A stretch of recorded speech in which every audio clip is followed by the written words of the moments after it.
our God. Every tribe sing praise and glory, honor and strength unto our God, unto our God. Matchless, endless, love unrestrained. This is our God. Every tribe sing, ayo, ayo, ayo, wow. Ayo, ayo, ayo, wow. We sing, ayo, ayo, ayo, wow. Ayo, ayo, ayo, wow. Oh, there is no one like our God. No one. There is no one like our God. There is no one like our God. There is no one like our God. Wala kang katulad, O Diyos. Wala kang katulad, O Diyos. No hay nadie como nuestro Dios.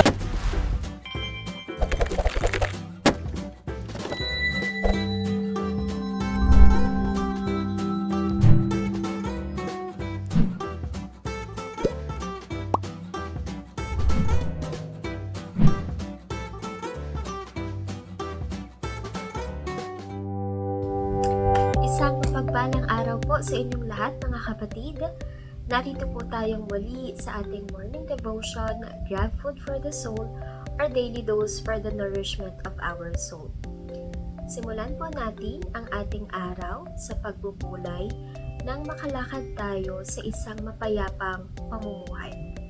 Ang pamagat po ng ating pagbubulayan sa umagang ito ay Reach Out, the Master's Way, Part 1.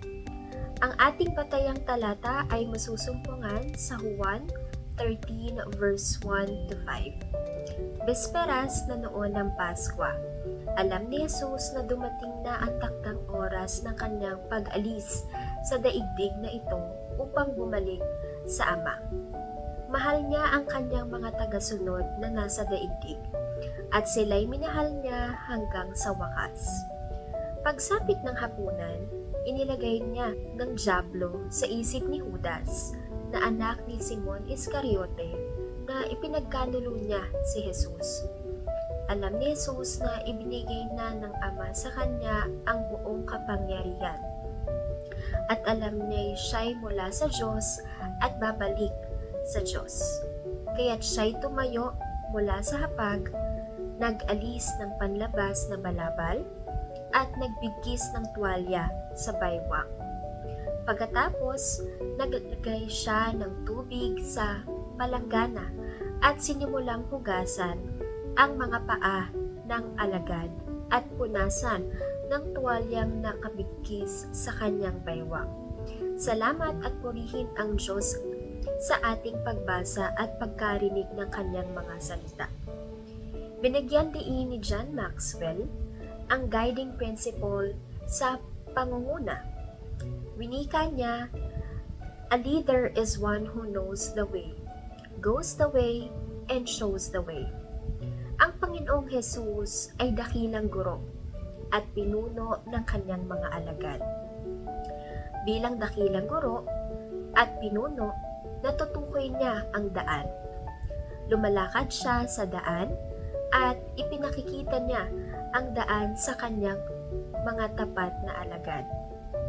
Ang Kabanata 13 ng Mabuting Balita ayon kay Juan ay bahagi ng huling hapunan ng ating Panginoong Jesus kasama ang mga alagad.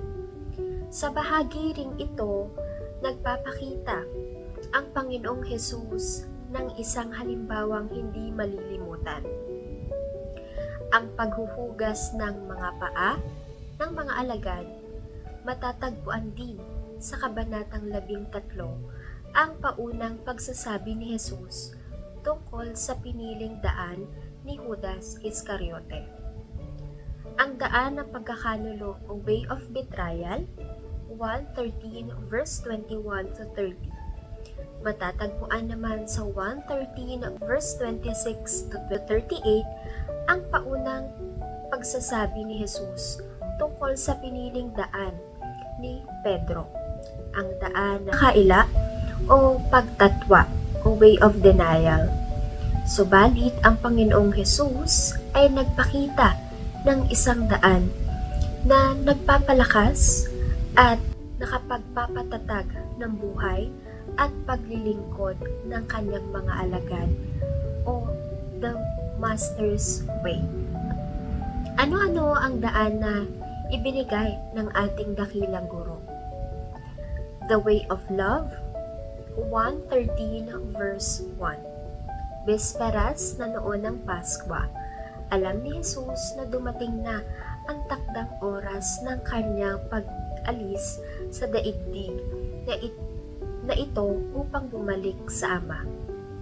Mahal niya ang kanyang tagasunod na nasa daigdig at sila'y minahal niya hanggang sa wakas. Likas na mapagmahal ang Panginoong Jesus. Wagas ang pag-ibig niya sa kanyang mga alagad. Ang kanyang pagmamahal sa kanyang mga disipulo ay hindi magmamaliw at tiyak na mananatili hanggang wakas. Bilang mga alagad ni Kristo, tinuturuan din niya tayo na dumaan sa way of love sa ating paglilingkod sa loob at labas ng iglesia.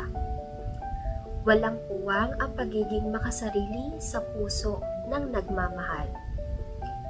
Sabi nga ni Billy Graham, "When Christ's love fills our hearts, it puts selfishness on the run." Love like Christ. Ito ang itinuturo ng Efeso 5 verse 2. Mamuhay kayo ng may pagmamahal tulad ni Kristo. Walk in the way of love just as Christ loved us. Ephesians 5 verse 2. Magpatuloy tayo sa pagpapadama ng pagmamahal sa ating mga pinaglilingkuran, sa ating paggawa ng punong-puno ng pag-ibig. Ang Panginoon ang dinadakila at pinupuri ng mga tao. Daan ng Panginoon, tularan at isa pamuhay. Tayo po'y manalangin. Panginoong Diyos, maraming salamat po sa inyong mga salitang aming napakinggan ngayong araw. Sana po ay sa pamuhay namin ang inyong mga salita at bigyan niyo po kami ng gabay sa umagang ito at hanggang sa mga susunod pa na mga araw Samahan niyo po kami, iligtas niyo po kami, at pinapanalangin din po namin ang mga magsisipasok at sisipagtrabaho, Panginoon. Iligtas niyo po kami sa aming mga mapagdadaanan ngayong araw na ito, Panginoon. Ikaw po ang aming lakas, Panginoon, at kayo po ang aming kasama sa araw-araw. Ito po ang aming samot dalangin sa pangalan ni Jesus. Amen. Papuri at pasasalamat sa Panginoon. Salamat po sa inyong lahat sa pagsama sa pagbubulay-bulay ng salita ng Panginoon. A friendly reminder sa bawat isa sa atin, be Christ-like in your workplace today. Humayo at maglingkod. Maraming salamat po.